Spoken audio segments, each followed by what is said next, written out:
Welcome to Expert Talks by KILN TV. I'm Sage, and today's guest is a CEO and co-founder of KILN, Laszlo Szabo.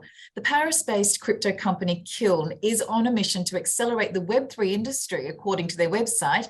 And the Ethereum staking as a service company, KILN, raised $17.6 million recently, with investment support from crypto giants like Consensus and Kraken's venture capital arm. So the trending issues at the moment in the sector relate to storage of crypto assets, as well as safety of crypto assets, and of course the Ethereum merge. So here to tell us more about KILN's suite of products and what they plan to do with the funds raised is a CEO and co-founder himself of KILN, Laszlo Szabo. Welcome to the show, Laszlo. Thank you, Sage. Thank you. Thanks so much for having me. So $500 million of assets staked under management with over 15 affiliated protocols like Aptos, Polkadot, Cardano, Avalanche, Osmosis, Juno, just to name a few. How is staking crypto pivotal to the sector, please? And what are the benefits of liquidity pools? Right. So staking is the safest yield in crypto. If you can tell, it's you earn a yield to secure the protocol. So in that sense, you can see it as the government bond of crypto, and everything that happens on top, either DeFi or centralized lending, has more risk. For example, in centralized lending, we might come back to that with the recent story of Genesis and other collapse of companies providing lending. You have the counterparty risk of the company. In staking, the counterparty is the protocol, and you get rewarded by network fees and MEV and the inflation, which we can come back to. So, liquid staking pool. It's the concept of, again, staking is an amazing product. It's the safest yield in crypto. But when you stake your assets, you're bounded. Regarding the protocol, it could be 2 days in Solana, or it could be several months on Ethereum. So it has is advantageous, but again, you're unliquid. So what liquid staking is providing is a derivative or a receipt token, if you will, liquid staking token or a receipt token on top of your asset stake. So let's say you have staked one Ethereum, you get one receipt token that is supposed to represent 101, the asset that you have staked. And this asset is liquid. This derivative is liquid, and you can play it on the rest of DeFi. So that's what liquid staking pools are. Well, it sounds very interesting. So KILN is a staking as a service company dedicated to providing validator agnostic staking stacks. And that means that digital assets can be staked wherever they are held for wallets, custodians, and exchanges. That sounds extremely flexible. Can you please explain how cold storage and custodians are different to staking, please? Right. So when you stake your assets from, I don't know, Ledger Nano or a company like Fireblocks or Copper. So one is self-hosted wallets, hardware wallets. The other one is a B2B custodian, but still act as a self-hosted solution. Your assets are held and secure in these solutions. When you stake them, you secure them at the protocol level. So sometimes they don't even or they leave the custody solution, but they will come back to it, and there's a secure funnel from the custody solution to the protocol, if you will, and all the rewards will be automatically served most and foremost on chain from the protocol to your custody solution when you unstake your assets. So again, staking is a self-yield and secure at the protocol level, and you better stake your assets. I mean, especially these days, from a self-hosted solution such as Ledger, or use a B2B custodian such as Fireblocks to minimize the risk. Yeah. Okay, I think I understand. So staking is known as a blockchain primitive, right? Exactly. Yep. Okay, so would people have to have extra computer science knowledge or insight to be able to do that, like you're saying, on chain? I mean, you can still deploy a validator yourself. That's the beauty of it. You can participate to the consensus mechanism as you could do in mining.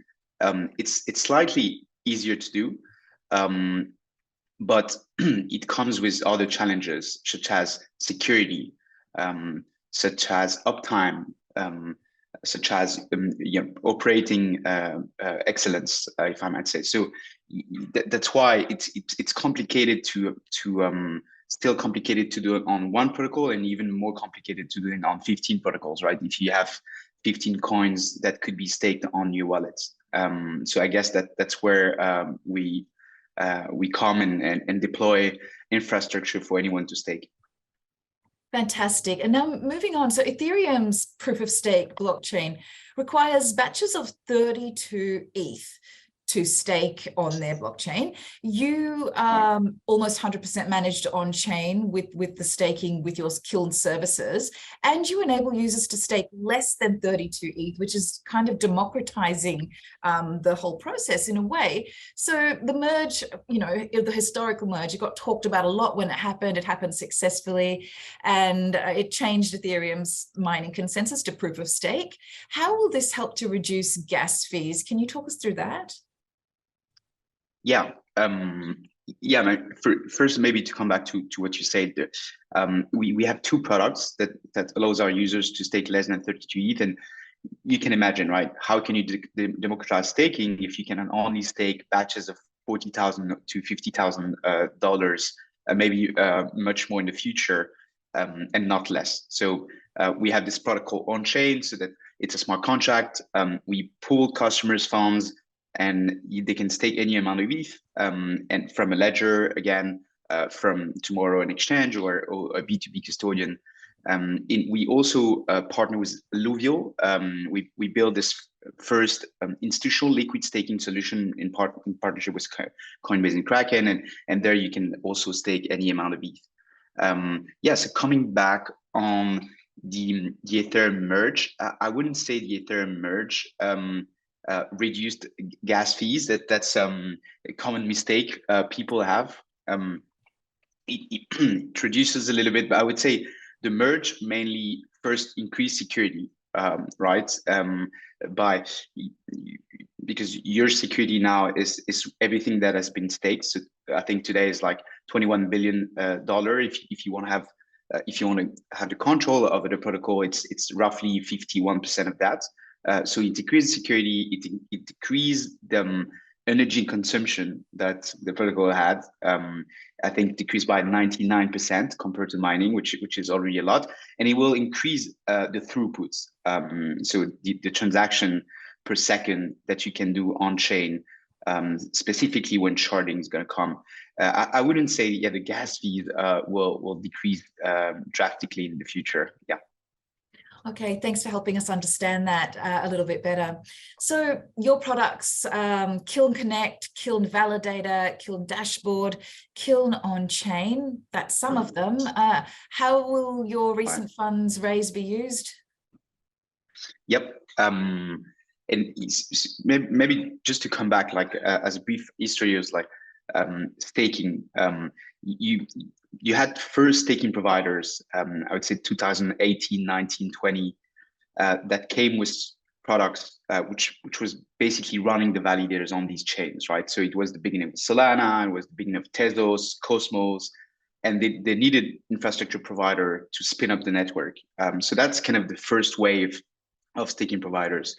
The second wave, companies like us, and we think, we kind of at the forefront of the second wave, is to really make sure you can stake your assets from secure platform, such as exchanges, custodians, or wallets. And that's where we come with this different suite of products.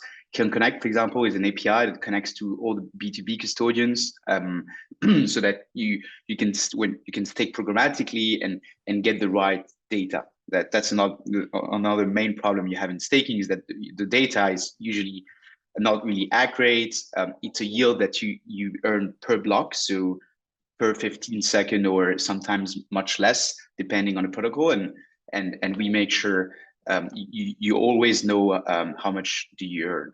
I guess that is.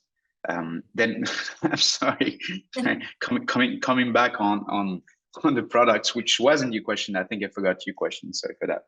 I was just going to ask you how you're planning on using the funds raised with your suite of products. Right. But thank you for elaborating on the staking process. It's very interesting. Yeah, I mean, most of the funds will be used to secure, stabilize these products, add new features.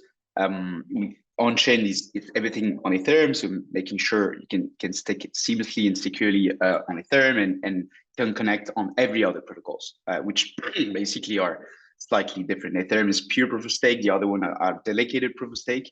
One is batches of 32 ETH. The other one, there's no limit of coins you can put on a validator. So yeah, expanding the suite of products and features of KILN Connect and KILN On-Chain, expanding more and more protocol on KILN Connect, more and more features on KILN On-Chain, and then I don't know, maybe expanding. We are a European company, and we never know. In 10 to 12 months, we might be expanding to the US, right? Fantastic, and best of luck with that. Now, does inter-blockchain compatibility come into this staking process that you're talking about with your products? Is that necessary, or have you found a different way to connect the blockchains with staking? Yeah, you have to, yeah, I guess your question is, maybe can you just elaborate a little bit on intercompatibility of staking and different chains? Yeah, absolutely. I was just wondering, I know this is going off our main questions, but just from what you were saying before, when you elaborated, it sounded like the blockchains were almost like you could stake different tokens on various blockchains through your product. Is that right? Or am I misunderstanding? Yep. Yeah, no, very, very good question. So first of all, I would just separating the delegated proof of stake protocols into the pure proof of stake protocol. Delegated is you run a validator and you don't have limits of coins you can stake on the validator, right? So let's take Solana as an example. You have 2,000 validated on Solana, and you could have last year as many as millions of coins on the validator and billions of assets on one validator, right? Which is not the case on Ethereum. On Ethereum, only batches of 32 ETH. Every 32 ETH, you spin up a validator. So in one sense, it's not the same way to get the rewards. In another way, again, it's not delegated so through a smart contract. You have to make it delegated. So KILN Connect, it's basically a set of APIs, which if you're a custodian, if you're an exchange, if you're a wallet, you might think, okay, I want to offer staking to my clients, but I want to offer staking on 10 to 15 different protocols. Every assets that could be staked from my users, at some point they would like to stake them, right? Because they would like to get this free yield by securing the network. So that's what KILN Connect is it allows you in a matter of days to support staking on 10 to 15 protocols. In a easy way and getting the right data for users. That sounds amazing. Wow. So thanks so much for sharing your insights today. It's been really exciting talking to you at this point in the progression of your business. And there are so many options these days in regards to secure storage of digital assets, including on cloud and through cold wallets, with safety and fraud from hacks being, a prime concern. So before you go, how do KILN's suite of products help to promote best practices for clients? Right. So first of all, I think one of the best practices that you can find is really held your assets in a secure elements. Brother wallets, MetaMask or Phantom are great wallets, but you should also think about using your hardware wallet in the backend, such as Ledger. Same for now. It's fine to have a lot of your assets in exchanges, but you should also, as an institution, if you have like millions of billions of assets, thinking of using or holding your assets in B2B custodians, right? Such as Fireblocks, Copper, Ledger Enterprise, and the others. So I guess that's one.